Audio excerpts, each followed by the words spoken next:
Seat sharing में चिराग पासवान का अड़ंगा।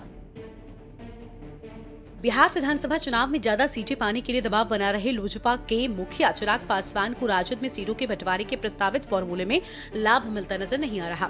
सूत्रों के हवाले से ये बताया जा रहा है कि गठबंधन के दो बड़े दलों जदयू भाजपा के बीच 200 से 205 सीटों पर चुनाव लड़ने पर अंदरखाने बनी सहमति के बाद चिराग पासवान को जल्द ही 20 सीटों पर चुनाव लड़ने का प्रस्ताव दिया जाएगा। इस फॉर्मूले के तहत दो अन्य सहयोगियों RLM और हम के लिए 10 से 12 सीटों का प्रस्ताव तैयार किया गया है। भाजपा सूत्रों के मुताबिक गठबंधन में दलों की संख्या, जमीनी परिस्थिति और कुछ अन्य समीकरणों को साधने की रणनीति के कारण इस फॉर्मूले में नाम मात्र का ही बदलाव संभव है।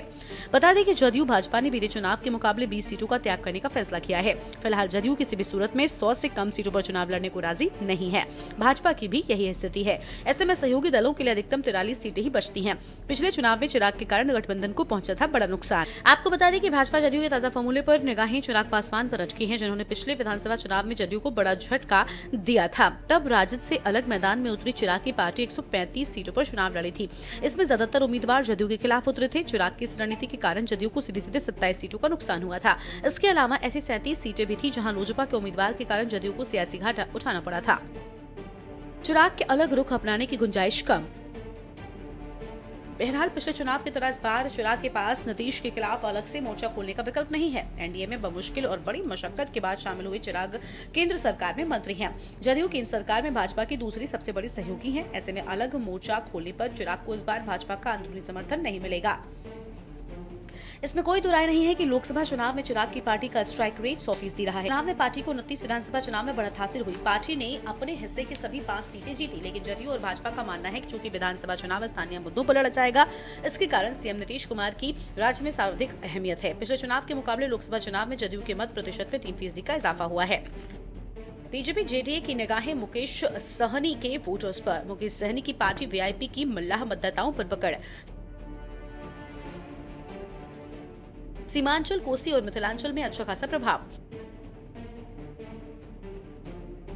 बीजेपी जेडीए के वीआईपी को गठबंधन में शामिल करने के प्रयास जारी। 2020 के चुनावों में जेडीयू ने 115 सीटों पर चुनाव लड़ा था, भाजपा ने 110 सीटों पर। उस समय वीआईपी जो एनडीए का हिस्सा थी 11 सीटों पर चुनाव लड़ा था। हमने 7 सीटों पर, एलजेपी ने अकेले 135 सीटों पर चुनाव लड़ा था। बीजेपी को 74 सीटें मिली थी, जेडीयू को 43 सीटों पर जीत मिली थी।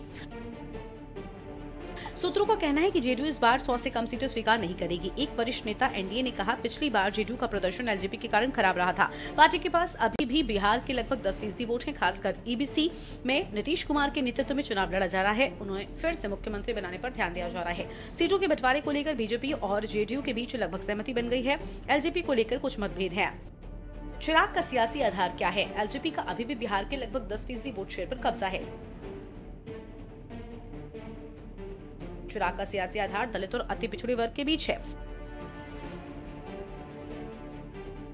2025 का चुनाव बीजेपी नीतीश कुमार के चेहरे पर लड़ने जा रही है। एलजेपी 40 सीटों की डिमांड कर रही है, जिसे बीजेपी और जेडीयू के लिए पूरा करना आसान नहीं है। राज्य में एलजेपी के 5 सांसद हैं, लिहाजा हिस्से में 20 विधानसभा सीटें ही मिलने का फॉर्मूला बनता है। जैसा कि हम सभी जानते हैं कि केंद्रीय मंत्री चिराग पासवान अपने पिता रामविलास पासवान की सियासी विरासत संभाल रहे हैं। 2020 में मन के मुताबिक सीटें नहीं मिली तो चिराग ने एनडीए से नाता तोड़कर अलग चुनाव लड़ा था। एलजेपी ने 2020 के चुनाव में 135 सीटों पर अपने प्रत्याशी उतारे थे, जिनमें से जदयू वाली सभी सीटों पर चुनाव लड़ी थी, जबकि बीजेपी के खिलाफ प्रत्याशी नहीं उतारे थे। चिराग पासवान के चलते नीतीश कुमार को काफी नुकसान उठाना पड़ा और जेडीयू सिर्फ 43 सीटों पर सिमट कर रह गई।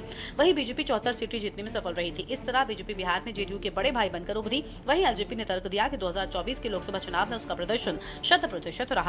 एनडीए के तहत लड़ी सभी 5 सीटें जीतने में सफल रही और 6% वोट मिले थे।